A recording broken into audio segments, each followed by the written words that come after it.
Assalamualaikum warahmatullahi wabarakatuh and very good day to our lecturers and fellow friends. My name is Akif Saleh and today our group will present our ISB 551 group assignment focusing on Islamic economic analysis of country Turkiye.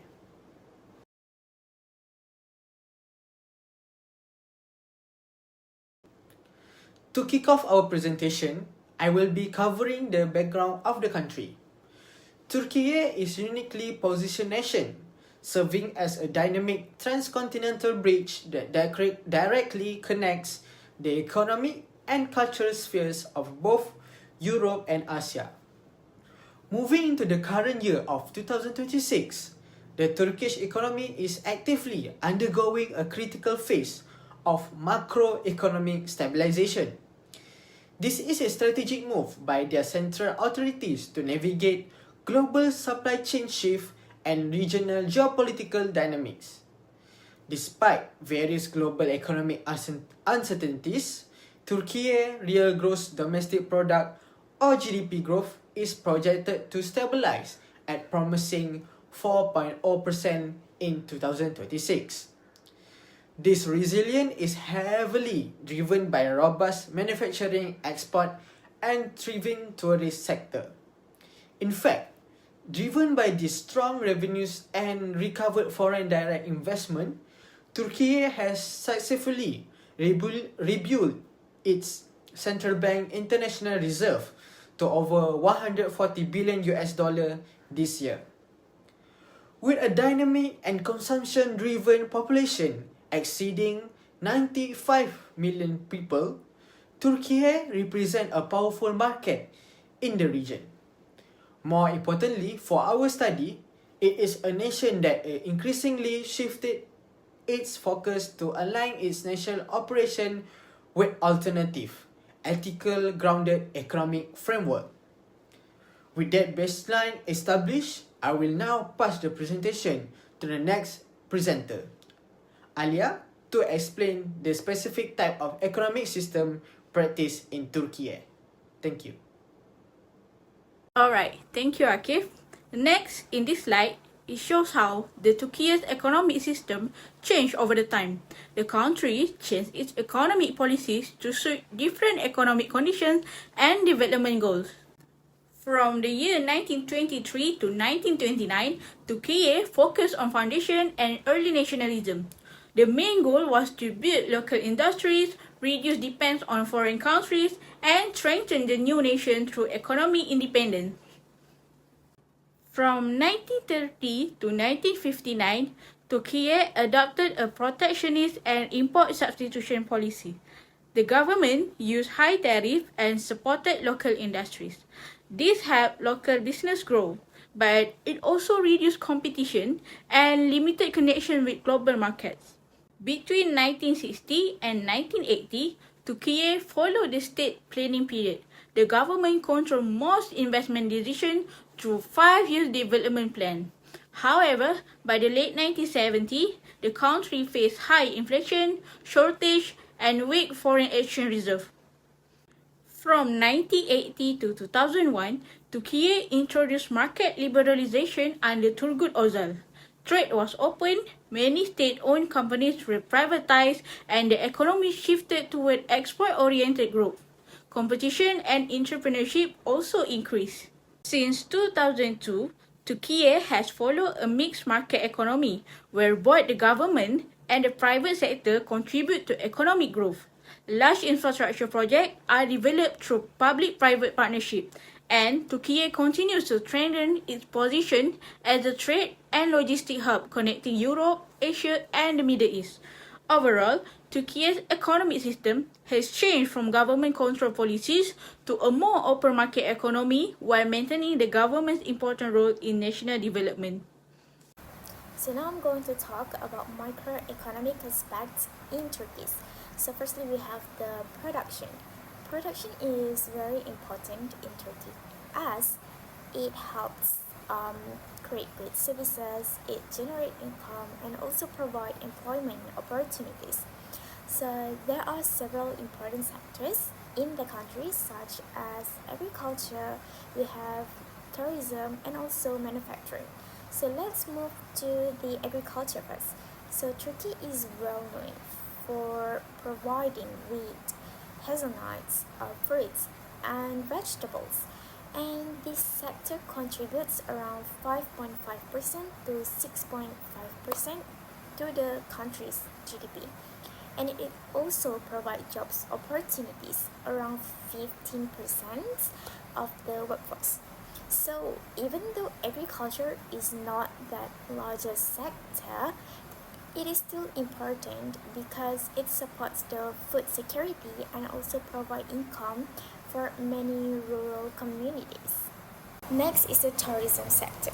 Turkey is famous for its historical places, beautiful scenery, and also unique culture, which attracts millions of tourists every year.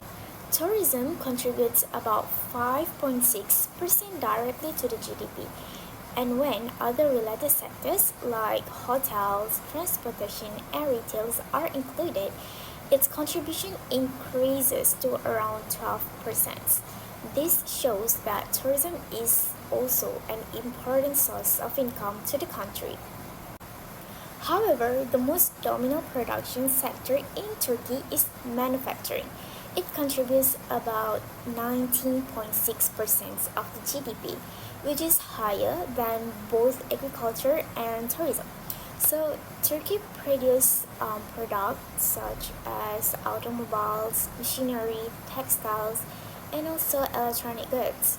And these products are exported to many countries, helping increase the country's income and also creating more job opportunities. From the perspective of Islamic economics, production is not only about making profits. It should also benefit the society by creating jobs, providing useful products, and also improve the people's quality of life. This is in line with the concept of maslahah, which focuses on the well-being of society. Next, I will be explaining the consumption. So, consumption refers to how people spend their money on goods and services. By looking at people's spending patterns, we can understand what their priorities are and how economic conditions affect their daily lives. So, according to the Turkstat in 2025, the largest household expenditure in Turkey was housing and rent, which accounted for 29.3% of total spending. This was followed by the transportation at 20.5% and food and non-alcoholic beverages at 17.3%. So these figures shows the most household spends more on basic needs rather than other types of expenses. One reason for this spending pattern is the rising cost of living and inflation in Turkey. As prices continue to increase, many households becomes more careful with their spending. Instead of buying luxury items, they focus on essentials like food, housing, and transportation. During COVID-19 pandemic, spending patterns also changed. People spend more on food, healthcare products, and online services, while spending less on travel and entertainment because of the movement restriction. From the Islamic perspective, consumers are encouraged to spend wisely and avoid wasteful spending, which is known as israf. Islam also teaches moderation or wasatiyah by encouraging people to prioritize their needs before their wants. Looking at the spending pattern in Turkey, we can see that households focus mainly on essential needs, which reflects the responsible consumptions. That is all for me. Now I will pass to Faris.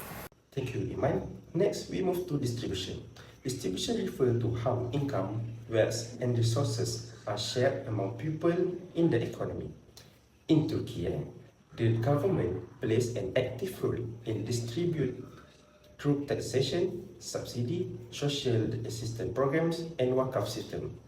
The main objective is to reduce income inequality and to improve social welfare. First, the government collects revenue through personal income tax, corporate tax, VAT, and excessive tax.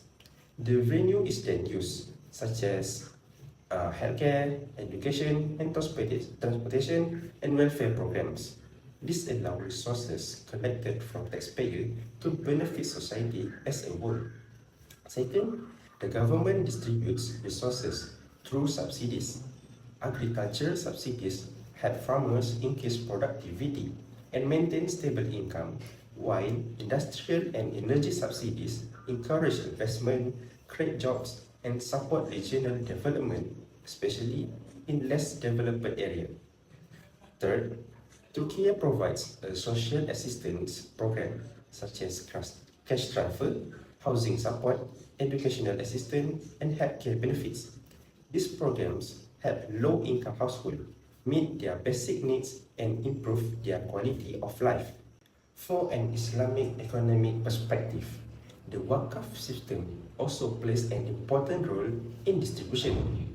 Wakaf institutions provide education, healthcare, religious services, and social welfare support through charitable endowments. This helps promote social justice and community welfare. In conclusion, Turkey uses a hybrid distribution system that combines government intervention with Islamic charitable principles to ensure a more balanced and equitable distribution of resources. The last one is market structure. Market structure refers to how firms compete and operate within an industry. In Turkey, different industries use different market structure depending on their characteristic. First, the agricultural sector is an example of perfect competition. There are many farmers producing similar products such as wheat, fruits, vegetables, and livestock products. Because there are many sellers, individual farmers cannot influence market prices.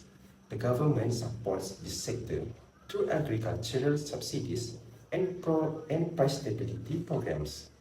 Second is monopolistic competition is common in the tourism, retail, restaurant, and textile sector. Many businesses offer similar products and services but differentiate themselves through branding, quality, and pricing. For example, hotel and travel agencies compete by providing different customer experience and service quality. Third, the banking sector represents an oligopoly market structure. The market is dominated by a few large banks such as Turkiye Bankası, Garanti BBVA, and Akbank. Since only a few firms hold a large market share, their decision can significantly affect the financial market. Therefore, the government closely regulates and supervises the sector to maintain financial stability and protect consumers. Finally, the energy, water distribution, and railway sector function as monopolies or natural monopolies. This industry requires very high infrastructure investment, making it inefficient for multiple firms to build separate networks.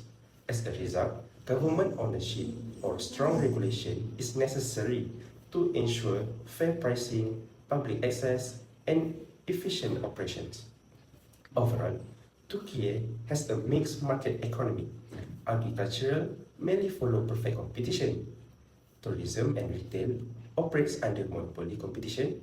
Banking is an oligopoly, and utilities and infrastructure function as monopolies.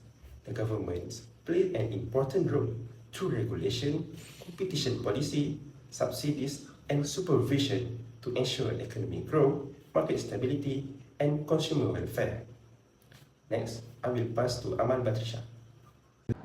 Now we are looking at the macroeconomic aspect of contractionary monetary policy. Let's begin with our three core strategies. First, we use open market operation. This specific utilized tool like 1 week repo option to control money in the market. Second, we are looking at the discount rates that's manage overnight borrowing and lending to guide interest rates. Third, we use reserve requirement and selective credit control. This let us target credit growth and banking risk directly without forcing a massive blanket hike in borrowing costs across the entire economy. Moving on to our next slides, how do we make sure this policy remains stable and improve the economy?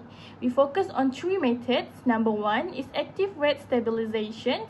This helps us counter external economic shocks and prioritize keeping price stables. Number two is tightening credit limits. By doing this, we can reduce domestic inflation pressure. Number three is to protect currency exchange. This means preventing heavy dollar exchange and rebuilding trust in our local currency. Now, let's compare how this policy will work in conventional banking versus Sharia compliance. For conventional banking, we use three standard tools. One, open market operation, is to inject or pull out cash. Second, reserve requirement to lower the money multiply and reduce lending capacity. Third, discount rates to adjust daily borrowing and lending rates. For Sharia compliance, we adapt this idea to Islamic law. First, instead to standard open market auction, we use the liquidity management through Sharia compliant alternative like real asset lease. We also use reserve requirement to ensure the central bank tightening policy are fully supported. Lastly, let's look at the goal and impact on GDP and inflation. When it's come to GDP, the policy creates a plain slowdown to move the economy away from heavy borrowing and spending. In the long run, this sets us up for stable export growth. When it's come to inflation, the main goals are to maintain the interest rate at the right level and successfully maintain price stability across the market. So let's move on to the fiscal policy. Turkey coordinates a highly centralized fiscal policy where the Ministry of Treasury and Finance act as the main driver for economic growth. While they manage major tax streams like personal and corporate wealth, what's interesting here, their heavy reliance on consumption tax. In fact, according to the OECD 2025 data, value-added tax, or locally known as KDV, alone serves as ultimate revenue engine, contributing nearly 16% of Turkey total consumption tax revenue. So now where does the money go? The Turkish government channels this fund strategically into productive national sector, mainly infrastructure, healthcare, under SGK, and social welfare. To push long-term productivity and capture foreign investment, they aggressively fund a high-impact mega project like national highway, bridge, and airport. More importantly, Turkey's fiscal policy is high adaptive during economic slowdowns like the COVID-19 pandemic. They dynamically use crisis management tools through sectors like specific tax reduction, temporary tax deferrals, and strategic investment initiatives to prevent economic collapse. Finally, how do they balance that? Let's move to the Islamic economic perspective. This is where Turkey shines by integrating Sharia-compliant alternative into their national debt management. Instead of accumulating pure interest-based debt, they utilize asset-backed sovereign sukuk, which achieved a historical milestone back in 2012 with their first international issuance worth USD 1.5 billion. The real Islamic finance here is structural integrity. It's completely avoid riba because the returns are strictly tied to real, tangible asset performance rather than speculative paper. So this beautifully mirrors the true essence of Maqasid al-Sharia, specifically in guarding wealth, hifz al-mal, and directly securing public welfare maslaha through transparent and productivity national funding. The recommendation for Turkey focus on improving economic growth while following Islamic economic principles. Firstly, Turkey should strengthen Islamic finance by expanding Sharia-compliant products such as sukuk and participation banking. Sukuk can support infrastructure development through non-interest financing, which align with the prohibition of riba. Secondly, participation banks should increase profit and loss sharing financing to promote fairness, entrepreneurship, and productive investment. From a microeconomic perspective, Turkey should maintain a balanced monetary policy by controlling inflation while supporting investment and economic growth. Fiscal policy should also focus on productive spending and the use of sukuk to create jobs and improve welfare.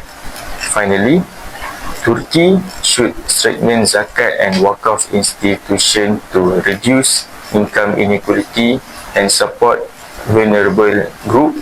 Overall, these strategies can help Turkey achieve sustainable growth based on justice, social welfare, and Islamic economic value. Turkey operates under a mixed economic system where market forces drive growth while the government play a role in maintaining economic stability. At the micro level, sectors like manufacturing, agriculture and tourism contribute significantly to the economy. From an Islamic economic perspective, Turkey also emphasizes fair distribution and responsible business practice. At the macro level, policies focus on managing inflation and supporting growth, while instruments like sukuk and participation banking show its commitment to Islamic finance principles. Overall, Turkey represents a balance between modern economic development and Islamic value.